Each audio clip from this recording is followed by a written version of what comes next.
Comme créateur de contenu, il est toujours bien de s'inspirer en regardant ce que font d'autres personnes de notre milieu. C'est bien sûr le cas avec les podcasteurs. Mais pourquoi mettre de l'avant un autre podcast que le mien lors de cet épisode? La réponse, dans les prochaines minutes. Les médias sociaux en affaires est votre rendez-vous hebdomadaire pour en connaître davantage sur les différents réseaux sociaux et les plateformes de création de contenu dans un contexte d'affaires. Chaque semaine, je, Amélie Delobel, répondrai à une question thématique qui vous permettra d'appliquer concrètement ces conseils pour votre entreprise. C'est parti! Salut et bienvenue sur les médias sociaux en affaires, épisode 136. Alors qu'aujourd'hui, je réponds à la question « Pourquoi promouvoir le travail d'un autre podcasteur? » Alors, nous sommes au jour 4 du fameux défi J'envoie 2023.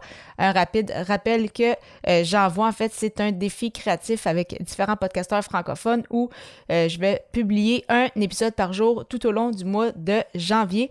Et pour chacun des épisodes, il y aura soit une thématique ou une contrainte créative. Et aujourd'hui, la thématique du jour, c'est de faire la promotion d'un autre podcast.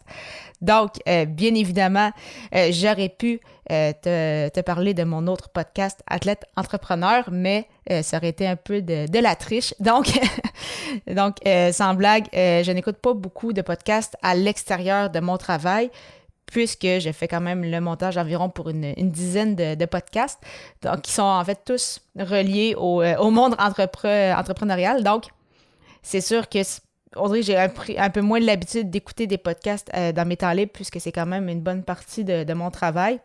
Souvent dans mes temps libres, justement, quand parfois je travaille, pas nécessairement pour faire le montage de podcast, mais pour d'autres choses, ou souvent quand je m'entraîne ou dans des temps libres, j'aime beaucoup écouter de la musique.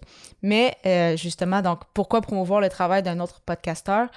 Oui, c'est sûr que dans ce cas-ci, c'était ma thématique du jour, mais en temps normal, c'est quand même très intéressant de promouvoir le travail parfois de d'autres personnes de notre milieu, puis si on le sait que ça peut apporter encore une fois de la valeur à notre audience. Donc, si tu le sais qu'il y a une personne dans ton milieu, oui, des fois, vous êtes peut-être des compétiteurs, même si je n'aime pas beaucoup ce mot.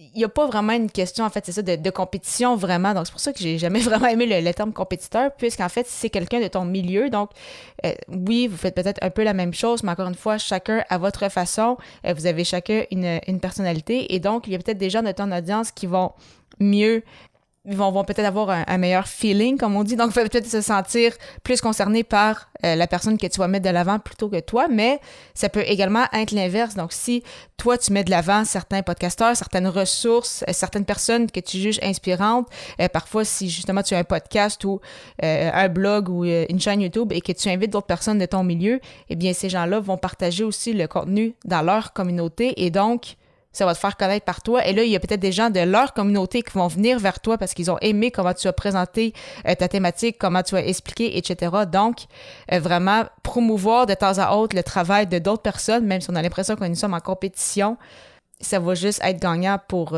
tout le monde. Donc, c'est pour ça que je trouve ça quand même intéressant comme thématique aujourd'hui. Et en fait, le podcast que je voulais te présenter, si tu ne le connais pas encore, c'est un podcast qui roule depuis quand même mai 2017. Donc, avec 350 épisodes au total, c'est le podcast de l'accélérateur de Marco Bernard. Donc, oui, Marco, que je connais depuis plusieurs années, c'était justement son premier podcast qu'il a lancé. Par la suite, il a lancé, bien sûr, l'Académie du podcast et les Two Cents de Marco.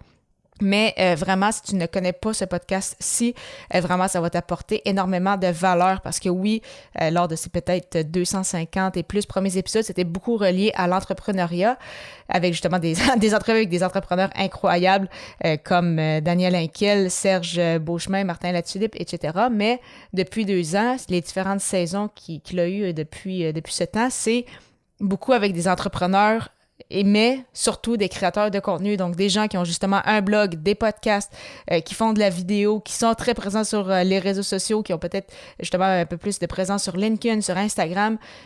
Pour n'en nommer que quelques-uns, il a reçu entre autres justement Charles Côté, Aline Bartoli, Chloé Bloom. Donc, vraiment un super podcast. Je vais te mettre d'ailleurs le lien pour que tu puisses écouter ces épisodes. Donc, vraiment, beaucoup de valeur. J'aurais pu t'en nommer plein d'autres aussi, mais le sujet d'aujourd'hui était de mettre un podcast de l'avant, donc j'ai choisi celui-ci.